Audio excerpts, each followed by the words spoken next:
नमस्कार साथियों, स्वागत है आपका रौनक मैथ क्लासेस में। आज बात करेंगे ऑप्टिमल सॉल्यूशन यानी ट्रांसपोर्टेशन प्रॉब्लम। ये जो है ये क्वेश्चन दिया हुआ है आपको, ये एग्जांपल नंबर 4 है। तो एग्जांपल नंबर जो 4 है आपके पास, उसके अंदर क्या पूछा हुआ है, उसका ऑप्टिमल सॉल्यूशन निकालना है आपको।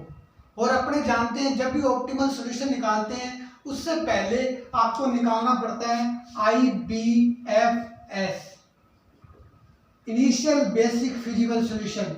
वो 3 टाइप से निकाला जाता है। एक तो नॉर्थ वेस्ट कॉर्नर रूल, एक LCEM list cost entry method और VAM वोकल अप्रोक्सीमेशन मेथड। तो 3 टाइप से IBFS सॉल्यूशन निकाला जाता है। उसके बाद में ऑप्टिमल सॉल्यूशन निकलता है। तो इसका आपको क्या निकालना है, ऑप्टिमल सॉल्यूशन निकालना है। अब ऑप्टिमल सॉल्यूशन निकालने के लिए पहले इन तीनों मेथड में से एक मेथड चूज करना पड़ेगा आपको। फिर आपको क्या करना पड़ेगा, उस पर मोदी मेथड अप्लाई करना पड़ेगा। तो सबसे पहले इसके अंदर मैं VM मेथड यूज करता हूं, vocal approximation method. Vocal approximation method अपने यूज करेंगे, फिर अपने चेक करेंगे कि ये इस पे मोदी मेथड अप्लाई होता है या नहीं होता। अगर होगा कब, जब वो नॉन डीजेनरेशन होगी प्रॉब्लम।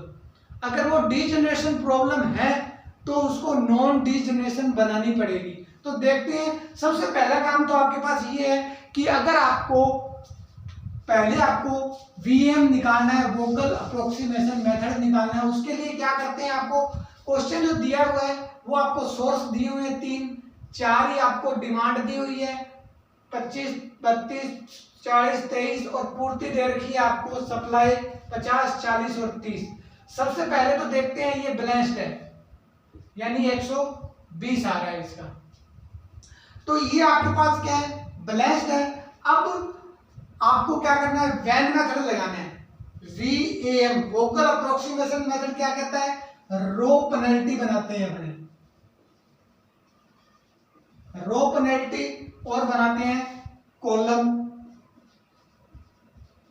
पेनल्टी। कॉलम पेनल्टी और रो पेनल्टी बनाते हैं। सबसे पहले रो देखते हैं, ये आपके पास रो है 8, 10, 7 और 6। तो इनमें से 2 मिनिमम वेरिएबल लेते हैं, उनका माइनस करते हैं। तो 2 मिनिमम वेरिएबल जो है वो 7 और 6 है। तो इनका करेंगे तो यहाँ 1 आ जाएगा आपके पास। यहाँ आप इसमें पंक्ति में जाएंगे तो यहाँ 4 है मिनिमम और 7 है, तो यहाँ बचेगा आपके पास 3 और यहाँ बचेगा आपके पास इसमें 8 और 9 है, तो यहाँ बचेगा 1। ये रो बन गई। अब कॉलम पेनल्टी देखते हैं। इस कॉलम की बात करें तो 6, 7 और 8। तो इसमें से जो मिनिमम वैल्यू है आपके पास वो है आपके पास 7 और 6, तो यहाँ बचेगा 1। इसमें बात करूं तो मिनिमम वैल्यू 7 और 4 है, तो यहाँ बचेगा 3। इसमें बात करूं तो 10 और 9, इसमें बचेगा 1। इसमें बचेगा आपके पास 1। यानी ये जो यहां से लेकर यहां तक की जो है ये क्या है, आपके पास एक मैट्रिक्स है। ये तो आपको सोर्स दे रखे हैं 1 2 3 4, 1 2 3। अब ये डिमांड है आपके पास, ये सप्लाई है, ब्लेस्ड है। अब आपको क्या करना है, कॉलम और रो में से देखना है सबसे हाईएस्ट वैल्यू कौन सी है। तो 3 देखें, यहाँ भी हाईएस्ट है, 3 यहाँ भी हाईएस्ट है। तो अपने इसके अंदर देखेंगे, इस कॉलम के अंदर मिनिमम वैल्यू आपके पास 4 है, और इस अगर ये 3 लें तो इसके अंदर भी मिनिमम वैल्यू 4 है। तो अपने कोई भी ले सकते हैं, मैंने मान लो ये ले ली, तो इसमें मिनिमम वैल्यू 4 है। तो यहाँ मेरे पास या तो 40 आए या 40 आए, इन दोनों में से मिनिमम वैल्यू लेनी होती है आपको। तो मिनिमम वैल्यू 40 ही है, तो ये कट के कितना हो जाएगा, 0 हो जाएगा। ये भी कितना हो जाएगा, 0 हो जाएगा। अब क्या करते हैं, इसको कट कर देते हैं। अब इसको शामिल नहीं करेंगे, एक बार के अंदर एक ही लाइन ड्रॉ करेंगे। तो ये 0 हो गई आपके पास। अब बात करते हैं, दोबारा बनाते हैं रो पेनल्टी। तो रो पेनल्टी बनाते हैं तो वही वापस आ जाएगा 1, फिर ये तो होगी कंप्लीट, यहाँ तो डैश आ जाएगा।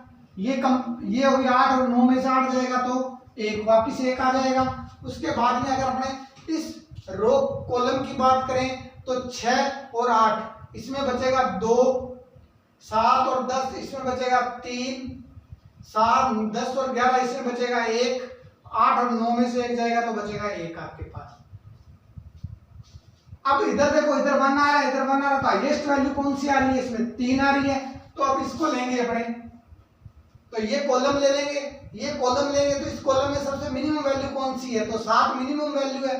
तो यहां अपने रखेंगे, या तो 0 आए या 50 आए, तो दोनों में से मिनिमम वैल्यू कौन सी है? पूर्ति और मांग में से तो देखते हैं, क्योंकि ये कॉलम है आपके पास और ये स्तंभ, ये पंक्ति होगी।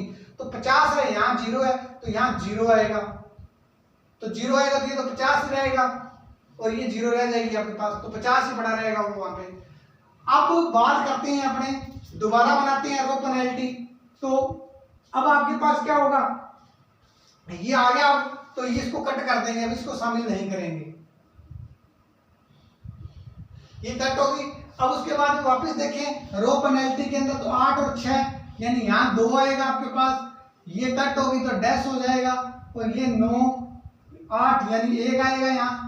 अब इसमें देखते हैं अपने कॉलम में, तो 8 से यहाँ 2 आएगा, ये कंप्लीट हो चुकी है। और यहाँ देखें तो ये 10 है आपके पास, और ये 11 है, तो यहाँ 1 आएगा, और यहाँ 8 और 9 यहाँ भी 1 आएगा। अब इस कॉलम के अंदर देखें अपने, तो हाईएस्ट वैल्यू 2 है, और इसके अंदर देखें तो भी 2 है। तो कौन सी वैल्यू ले? कोई भी एक वैल्यू ले सकते हो आप। अगर मैं ये 2 लेना चाहता हूँ तो मेरे पास इसमें मिनिमम वैल्यू 6 है। अगर मैं ये लेना चाहता हूँ पंक्ति, तो इसमें भी मेरे पास मिनिमम वैल्यू 6 है। तो मैं पहले ये ले लेता हूँ, तो यहाँ आएगी मेरे पास वैल्यू, या 50 आएगी या 23 आएगी। तो छोटी कौन सी है? 50 और 23 में से, तो 23, तो यहाँ मिनिमम वैल्यू आ जाएगी 23, और यहाँ घटाएंगे 23, तो यहाँ बचेगा 27, और यहाँ हो जाएगी ये 0, ब्लेस्ड हो जाएगी। अब बात करते हैं अपने, अब ये ब्लेस्ड होगी, इसका मतलब इसको कट कर देंगे। अब ये कट हो चुकी है। अब दोबारा बनाते हैं रो पेनल्टी। तो रो में देखें तो 10 और 8 मिनिमम है, तो यहां बचेगा 2 आपके पास। इसमें ये तो कंप्लीट हो चुका है, इस पे लाइन आ गई, मतलब कंप्लीट है ये। इसमें देखें तो 10 और 9, यहां बचेगा 2। अब इसमें देखिए ये कंप्लीट है, यहाँ डैश आ जाएगा, यहाँ भी डैश आ जाएगा आपके पास। फिर इसमें देखें तो 10 और 1, यहाँ 1 आएगा आपके पास, और यहाँ भी कितना आएगा? 9 में से 8 जाएगा तो 1 आएगा। अब इसमें से मिनिमम वैल्यू देखें तो आपके पास यहाँ सबसे हाईएस्ट वैल्यू देखें तो 2 आ रही है और 2 आ रही है। तो कौन सी वैल्यू लें अपने? पहले तो देखते हैं कि 2 यहाँ आ रहा है आपके पास, तो 2 आ रहा है यहाँ पे, तो यहाँ जो मिनिमम वैल्यू है वो आपके पास 8 है। और यहाँ देखें तो कोई भी एक ले सकते हैं, मैंने ये ले ली मान लो, तो यहाँ मिनिमम वैल्यू मेरे पास 8 है।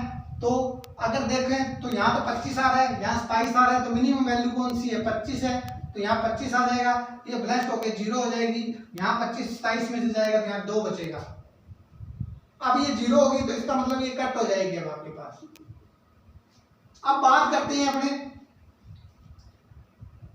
ये हो गया अब आपके पास। अब दोबारा बनाते हैं, तो इस ये तो आपके पास ओनली फॉर एक ही वैल्यू बची है यहाँ, तो इसको लेंगे नहीं, इससे ये कंप्लीट हो चुका है आपके पास। ये भी क्या हो गया आपके पास, यहाँ भी एक ही वैल्यू बची है, तो ये भी नहीं लेंगे। अब इसमें कॉलम में देखते हैं, कम से कम 2 वैल्यू होनी चाहिए घटाने के लिए, तो इसमें भी कंप्लीट हो चुका है, तो ये भी डैश आ जाएगा, ये भी कंप्लीट हो गया, तो यहाँ डैश आ जाएगा। इसमें 2 वैल्यू बची है, तो 10 और 11 में से 1 जाएगा, तो यहाँ 1 बचेगा, और यहाँ कंप्लीट हो गई, तो ये एक ही वैल्यू बची है।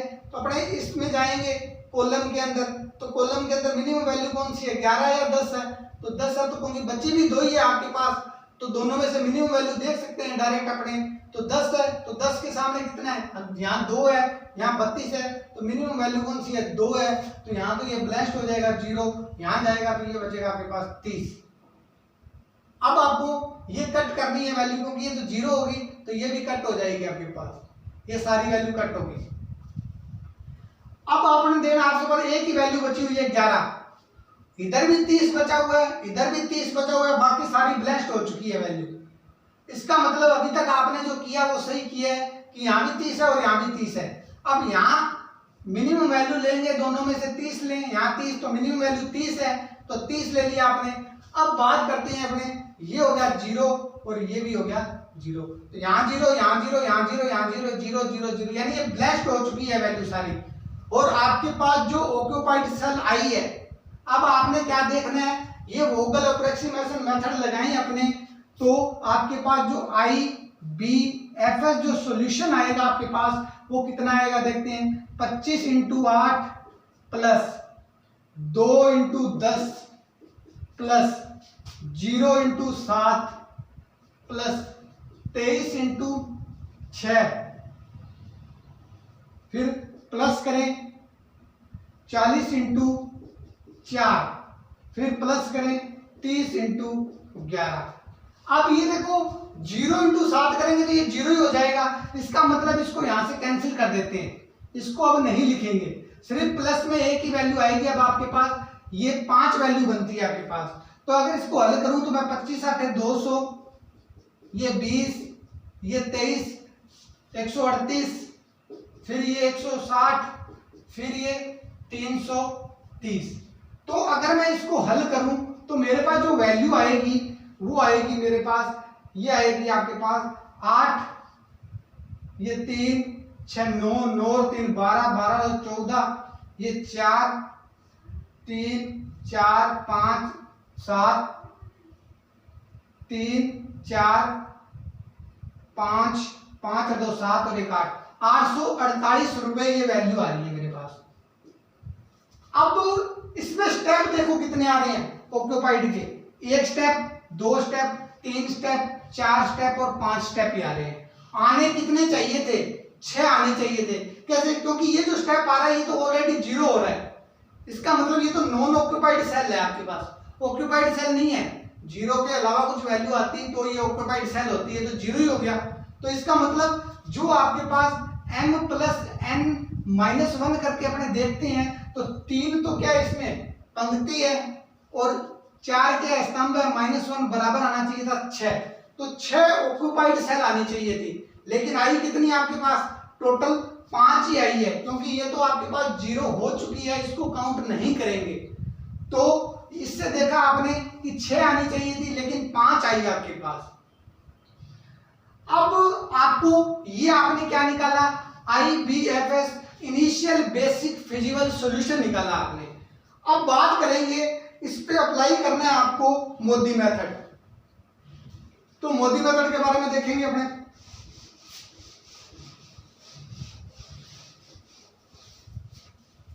इसका आंसर आ रहा है 848 रुपए।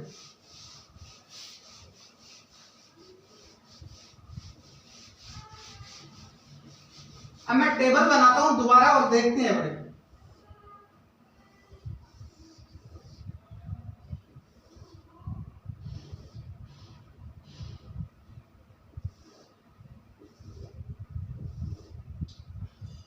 ये 8, ये 12, ये 9, ये 10, ये 9, ये 11, ये 7, ये 4, ये 10, ये 6, ये 7, ये 8। अब मैं बात करूं कि ये जो टेबल बनाई मैंने और इसकी जो ऑक्यूपाइड सेल है वो यहां तो है 25, यहां है 2, ये 25, ये 2 और यहां तो ये तो 0 हो गया तो नॉन ऑक्यूपाइड सेल होगी। यहां 23 है आपके पास और यहां है आपके पास 4 में है 40 और यहां है 30।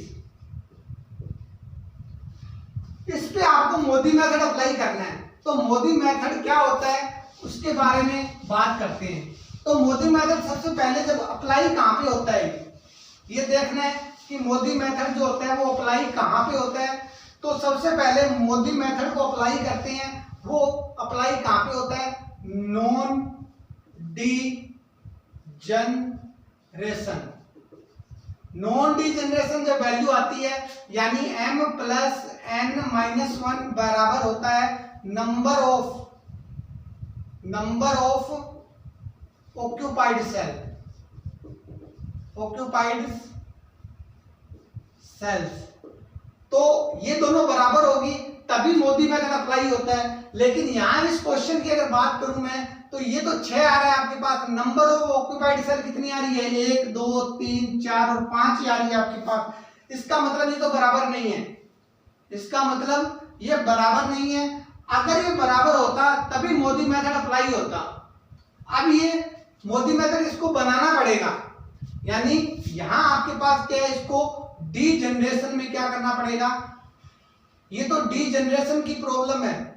ये किसकी प्रॉब्लम है? ये डी जनरेशन की प्रॉब्लम है। आपको चाहिए नॉन डी जनरेशन, दोनों वैल्यू बराबर आनी चाहिए तभी मोदी मेथड अप्लाई होता है। तो इसको अपने बनाएंगे नॉन डी जनरेशन। वो कैसे बनाते हैं उसके बारे में अपनी चर्चा करते हैं कि कैसे बनाएं इसको। तो सबसे पहले देखते हैं कि अगर इसको नॉन डी जनरेशन में बनाऊं तो सबसे पहले इसमें मैट्रिक्स में नॉन ऑक्यूपाइड सेल देखते हैं। ये नॉन ऑक्यूपाइड सेल है, ये भी नॉन ऑक्यूपाइड सेल है, ये भी नॉन ऑक्यूपाइड सेल है, ये भी नॉन ऑक्यूपाइड सेल है, ये भी नॉन ऑक्यूपाइड सेल है, ये भी। क्यों? और ये भी, क्योंकि इनके साथ सिर्फ क्या आ रहा है? कोष्ट आ रही है, मात्रा नहीं आ रही। अगर मात्रा और कोष्ट आती है तो वो ऑक्यूपाइड सेल बन जाती है। अपने को चाहिए नॉन ऑक्यूपाइड सेल में से आपको देखना है मिनिमम वैल्यू कौन सी है। तो मिनिमम वैल्यू इसके अंदर देखें नॉन ऑक्यूपाइड सेल के अंदर तो वो 7 और 7 आ रही है। अगर आपके पास 7 और ये 7 आ रही है तो मैं पहले इस 7 को अगर लूं, दोनों में से किसी को भी ले सकते हैं, लेकिन देखना आपको ये है कि जब पाथ बनाएंगे उससे नो मिनिमम वैल्यू होगी ऑक्यूपाइड सेल के अंदर तो उसका पाथ बनाएंगे। और पाथ बनना नहीं चाहिए, पाथ नहीं बनना चाहिए यानी लूप नहीं बनना चाहिए। फिर एक को क्या मान लेते हैं? 0 मान लेते हैं इसको, या डेल मान लेते हैं इसको, या एप्सिलॉन मान लो, या डेल्टा मान लो, कुछ भी मान लेते हैं। तो मैं इसको यहां से अगर मैं चलूं इसको मिनिमम वैल्यू मानूं मैं, या तो ये हो सकती है, ये हो सकती है मिनिमम, इसको माने तो भी यहां से मैं अगर इधर चलूं तो टर्न मिल जाएगी मेरे को, लेकिन यहां से टर्न नहीं मिलेगी मेरे को क्योंकि ये क्या है? नॉन ऑक्यूपाइड सेल है। टर्न आपको पाथ बनाते समय सिर्फ ऑक्यूपाइड सेल पे ही मिलेगी। तो यहां से जाऊं तो इधर जाऊं तो फिर इधर नहीं जा सकता, इधर नहीं जा सकता क्योंकि ये तो नॉन ऑक्यूपाइड सेल है। इधर जाऊं तो ये ऑक्यूपाइड सेल है, नीचे जाऊंगा तो इधर नहीं जा सकता, नीचे नहीं आ सकता क्योंकि ये नॉन ऑक्यूपाइड सेल है। अब मैं अगर नीचे जाऊं, नीचे जाने के बाद में मैं यहां जाऊं तो भी मैं इधर नहीं जा सकता ना इधर जा सकता क्योंकि ये नॉन ऑक्यूपाइड सेल है। टर्न सिर्फ आपको ऑक्यूपाइड सेल से मिलेगा। इसलिए ये जो वैल्यू है ये पाथ नहीं बना रही यहां से, तो पाथ नहीं बन रहा यानी लूप नहीं बन रहा। तो लूप नहीं बन रहा तो इसको मैंने क्या मान लिया? डेल्टा मान लिया, या एप्सिलॉन मान लो या डेल्टा मान लो। तो मैंने इसको क्या मान लिया? डेल्टा मान लिया। और मैंने अब अप्लाई किया इसको, तो मैंने जो डेल्टा है नॉन डी जनरेशन के लिए मैंने लेट इसको सपोज कर लिया कि ये डेल्टा है मेरे पास, क्योंकि ये तो क्या है? डी जनरेशन की प्रॉब्लम है, आपको चाहिए नॉन डी जनरेशन। तो उसके लिए अपने सबसे पहले अब मैं निकालता हूं Cij, वो होता है ui प्लस में vj। तो Cij ये क्या होता है? ऑक्यूपाइड सेल के लिए निकलता है, ये ऑक्यूपाइड सेल के लिए निकलता है ये। तो ऑक्यूपाइड सेल के लिए निकलता है तो 1 1 पहली ऑक्यूपाइड सेल है C11 क्योंकि ये दोनों आ रही हैं, मात्रा और कोष्ट आ रही है तो C11 लेंगे। तो C1 फिर C1 सॉरी ये U1 और ये V1। फिर बात करूं मैं ऑक्यूपाइड सेल आ रही है 1 और 2 के अंदर तो U1 प्लस में V2। फिर C लेंगे 1 1 और 3 ले लेंगे 4। तो U1 प्लस V4। फिर लेंगे दूसरी पंक्ति में ये वाली लेंगे तीसरी, तो पहली दूसरी पंक्ति हो जाएगी, तीसरा स्तंभ हो जाएगा तो U2 प्लस में V3। इसी प्रकार लेंगे C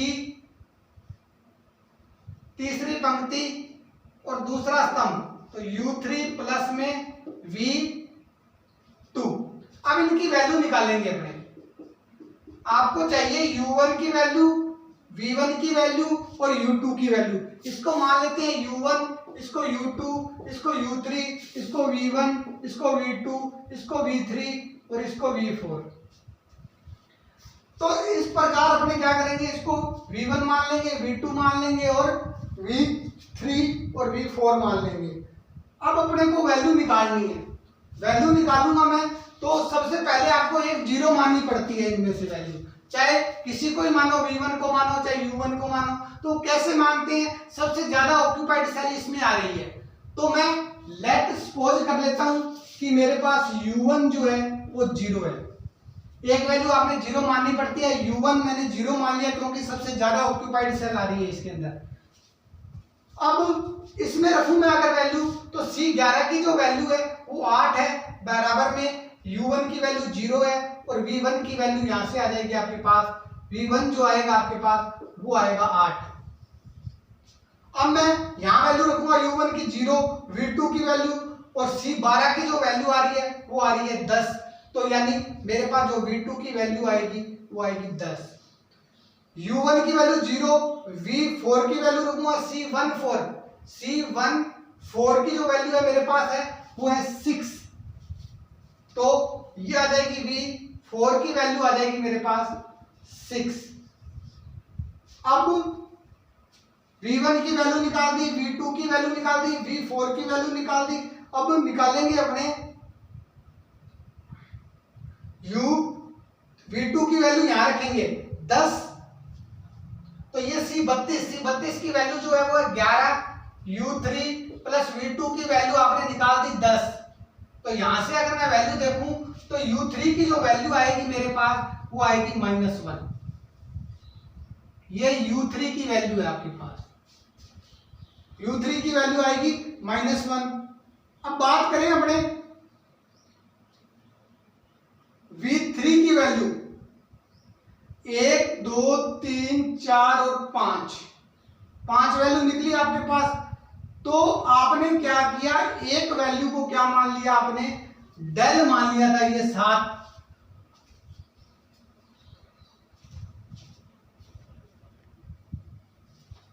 तो देखते हैं अपने कि जो एक स्टेप आपके पास, ये जो स्टेप है ये अपने ने यहां से मिस कर दिया, तो ये जो स्टेप होगा यहाँ पे वो मैं यहां लिख रहा हूं, स्टेप इधर लिख देते हैं कि C13, क्योंकि C13 को आपने क्या, ये नॉन ऑक्यूपाइड सेल थी, इसको आप ऑक्यूपाइड सेल बनाने के लिए यहाँ आपने डेल लिखा, तो यहाँ आएगा U1 प्लस में V3। अगर यहां से मैं वैल्यू निकालनी चाहूं तो U1 की वैल्यू मेरे पास, जो V3 की जो वैल्यू है, U1 की वैल्यू मैंने 0 मानी और V3 की वैल्यू आएगी मेरे पास 7, तो यहां से मेरे पास जो वैल्यू आएगी वो V3 की जो वैल्यू आएगी वो आएगी मेरे पास 7। तो इस टाइप से मैंने क्या किया, वैल्यू निकाली V3 की, V1 की और V2 की, V4 की, U3 की। अब आपको वैल्यू निकालनी है U2 की, तो V3 की वैल्यू 7 आई, तो 7 यहां पुट कर देंगे, तो C23 की वैल्यू है 4, दूसरी पंक्ति तीसरा स्तंभ, तो ये 4 बराबर U2 की जो वैल्यू है आपको चाहिए प्लस V3 की वैल्यू आपने निकाल दी 7, तो यहां से जब वैल्यू जाएगी तो ये 4 इधर जाएगा, तो U2 की जो वैल्यू आएगी आपके पास वो आएगी आपके पास -3, तो यहां से U2 की वैल्यू आएगी आपके पास -3। तो इस टाइप से आपने क्या किया, वैल्यू निकाली U2 की। तो अब देखते हैं अपने, ये वैल्यू निकालने के बाद में मैं डायरेक्ट यहां वैल्यू लिखता हूं, V1 की वैल्यू आपके पास है 10, V1 की वैल्यू 8 और V2 की वैल्यू है आपके पास 10, V3 की वैल्यू है आपके पास 7 और V4 की वैल्यू है 6, और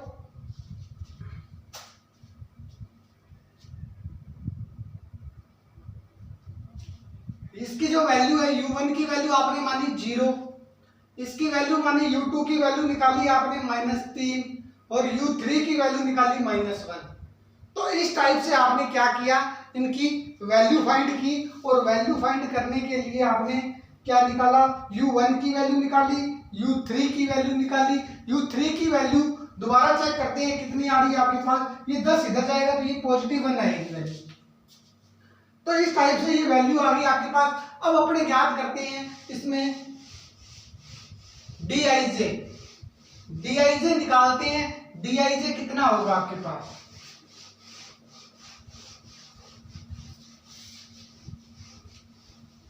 तो DIJ हम निकालेंगे अपने, DIJ वो फॉर्मूला होता है CIJ - UI प्लस में VJ, ये किसके लिए निकलता है? नॉन ऑक्यूपाइड सेल के लिए, नॉन ऑक्यूपाइड सेल्स के लिए। नॉन ऑक्यूपाइड तो CDIG। नॉन ऑक्यूपाइड सेल कौन सी है? इसमें कोई नहीं है, इसमें है ये रही। तो इसको लिखेंगे, दूसरी पंक्ति है पहला स्तंभ है, दूसरी पंक्ति पहला स्तंभ, तो U2 प्लस V1। अगर मैं इसको हल करना चाहूं तो C21 की वैल्यू कितनी है मेरे पास? C21 दूसरी पंक्ति पहला स्तंभ, तो ये 12 आएगी मेरे पास। 12 माइनस U2 की वैल्यू कितनी है आपके पास? -3 है, और प्लस V1 की वैल्यू कितनी है? 8 है। आपने निकाली 8 5, ये 7 बचेगी जो 0 से क्या आ रही है? बड़ी आ रही है। अब निकालेंगे दूसरी नॉन ऑक्यूपाइड सेल कौन सी है? 9 वाली है, तो इसको लेंगे D, दूसरी पंक्ति है, दूसरा स्तंभ है, तो C22 U2 प्लस में V2। तो C22 की वैल्यू कितनी आएगी आपके पास? 9 माइनस U2 की वैल्यू कितनी है? -3 प्लस V2 की वैल्यू कितनी है? 10। तो यहां से अगर वैल्यू चाहे अपने, तो ये प्लस का 7 जाएगा, तो 2 0, यानी ये भी वैल्यू क्या आ रही है? 0 से बड़ी आ रही है। अब बात करते हैं नॉन ऑक्यूपाइड सेल कौन सी है? 7। तो D दूसरी पंक्ति चौथा स्तंभ, तो C24 आ जाएगा, U2 प्लस में V4। तो C24 की वैल्यू 7 माइनस U2 की वैल्यू है -3 प्लस V4 की वैल्यू है 6। तो ये जो बचेगा मेरे पास, ये 3, तो ये 4 बचेगा, ये भी 0 से क्या आ रही है? बड़ी आ रही है। इस प्रकार आपने देखा। फिर अपने अगर वैल्यू निकाले कि D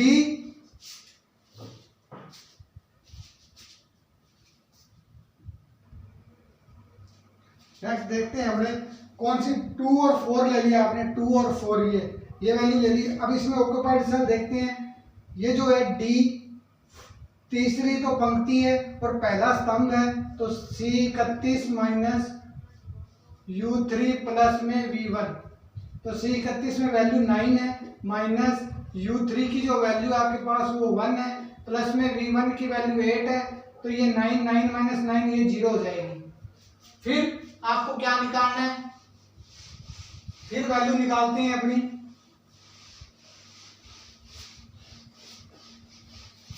D 31 की वैल्यू निकाल दी। अब ये नॉन ऑक्यूपाइड सेल है, ये है, तो एक तो है आपके पास 3 और एक निकालेंगे D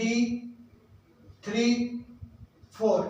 ये दोनों की वैल्यू निकालते हैं, तो C33 minus U3 plus V3, तो C33 की वैल्यू 10 है, माइनस U3 की वैल्यू 1 है, प्लस में V3 कितना है? 7। तो ये कितना होगा? 8, तो ये 2, ये भी वैल्यू बड़ी आएगी। अगर ये वैल्यू देखें C34 माइनस U3 प्लस में V4, तो C34 की जो वैल्यू है आपके पास वो आएगी 8, माइनस U3 की वैल्यू जो है वो 1, फिर प्लस V4 की वैल्यू है वो 6 7, यानी 1 बढ़ा आ रहा है। तो आपने यहाँ से Dij निकाला और आपने क्या देखा कि ऑल वैल्यू इज Dj जो है वो पॉजिटिव आ रही है या बराबर 0 आ रही है। तो अपने पास जो रिजल्ट आया Dij is greater than 0। All value positive, जितनी भी वैल्यू निकाली Dij की, या तो वो पॉजिटिव आई है या बराबर 0 की आई है। तो ये नॉन ऑक्यूपाइड सेल के लिए निकाली आपने। तो अब आपने देखा कि आपके पास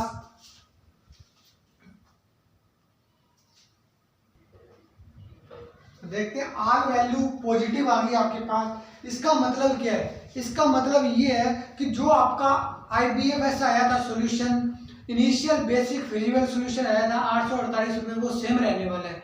क्यों? अगर वो चेंज कब होता? जब होता जब ये छोटी वैल्यू आ जाती या इक्वल आ जाती। इस टाइप की अगर वैल्यू आ जाती है आपके पास छोटी या इक्वल, तब अपने डबल पाथ बनाते, फिर वैल्यू चेंज हो जाती। अब ऑल वैल्यू क्या आ गई? पॉजिटिव आ गई। अब आपको क्या लिखना है? वो सेम जो ऑप्टिमल सॉल्यूशन होगा आपके पास, ऑप्टिमल सॉल्यूशन, तो वो सेम रहने वाला है। कौन सा रहेगा? 25 × 8 प्लस 2 × 10, फिर इसको मान सकते हैं डेल, ये तो 0 हो जाएगा। 23 into 6 plus 40 into 4 plus 30 into 11। तो जो इसका जो सॉल्यूशन आएगा तो वो आएगा 848 रुपए। तो ये जो अगर डेल अपने लिखना चाहें तो ये 0 हो जाएगा आपके पास। क्यों? क्योंकि इसके आगे जब पाथ ही नहीं बनेगा, क्योंकि सारी वैल्यू आपके पास क्या आ गई, पॉजिटिव आ गई, तो पाथ बनेगा नहीं, इसकी वैल्यू आगे आएगी नहीं। इसका मतलब जो आपने सॉल्यूशन निकाला IBFS वही सॉल्यूशन होगा इसका 848 रुपए। तो इस प्रकार आपने देखा इस क्वेश्चन के अंदर आपको क्या दिया हुआ था, आपको दिया हुआ था नॉन डीजेनरेशन की आपको प्रॉब्लम दी हुई थी, उसको आपने नॉन डीजेनरेशन में बनाया। नॉन डीजेनरेशन में बनाने के बाद में आपने देखा कि इसके अंदर जो वैल्यू थी आपके पास वो 6 आई। अब 1 2 3 1 2 3 4 5 और 6, टोटल 6 वैल्यू होगी। यानी ये जो चेंज हुआ m प्लस n माइनस 1 बराबर में नंबर ऑफ ऑक्यूपाइड सेल, तो ऑक्यूपाइड सेल आपने 6 मानी और 6 ये तो बराबर होगी। इसका मतलब ये हुआ था कि ये नॉन डीजेनरेशन बन चुकी है प्रॉब्लम, और उस पर क्या अप्लाई होता है, मोदी मेथड अप्लाई होता है। तो इस प्रकार आपने देखा इस क्वेश्चन को हल किया। तो प्लीज चैनल को ज्यादा से ज्यादा लाइक करें, सब्सक्राइब करें और शेयर करें। Have you nice day, thank you.